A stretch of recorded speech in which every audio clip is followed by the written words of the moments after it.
অনুরাগের ছোঁয়া ধারাবাহিকের সূর্যের এবার নতুন ধারাবাহিক আসছে। বিস্তারিত জানতে ভিডিওটি দেখুন। বড় পর্দায় প্রথমবার পা রেখে দর্শকদের নজর কেড়েছেন দিব্যজ্যোতি দত্ত। তার আগে একাধিক জনপ্রিয় ধারাবাহিকে নায়ক হিসেবে আলাদা করে সবাইকে আকর্ষণ করেছে। তবে লৌহ গৌরাঙ্গের নাম রে ছবিতে গৌরাঙ্গ চরিত্রে তার অভিনয় নতুনভাবে চিনিয়েছে দর্শকদের কাছে। ডিসেম্বরের শেষের দিকে মুক্তি পাওয়া এই ছবির প্রচার এখনও চলছে। এই সময় প্রশ্ন উঠেছে, এরপর দিব্যজ্যোতির পরবর্তী কী পরিকল্পনা।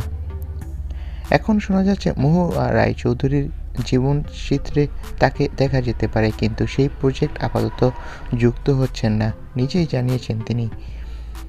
তবে সব কিছু এবার আলোকালতার নতুন খবর। আবার বাংলা ধারাবাহিকে ফিরছেন দিব্যজ্যোতি দত্ত। তার নতুন সিরিয়ালের নাম হবে রাঘব। এই সিরিয়ালে তাকে দেখা যাবে একেবারে ভিন্ন রূপে। জানা যাচ্ছে গল্পের শুরুতে তার চরিত্রটি থাকবে একজন গুন্ডার মতো, যার আচরণে থাকবে কঠোরতা আর রহস্য। সময়ের সঙ্গে সঙ্গে চরিত্রর নানা দিক সামনে আসবে।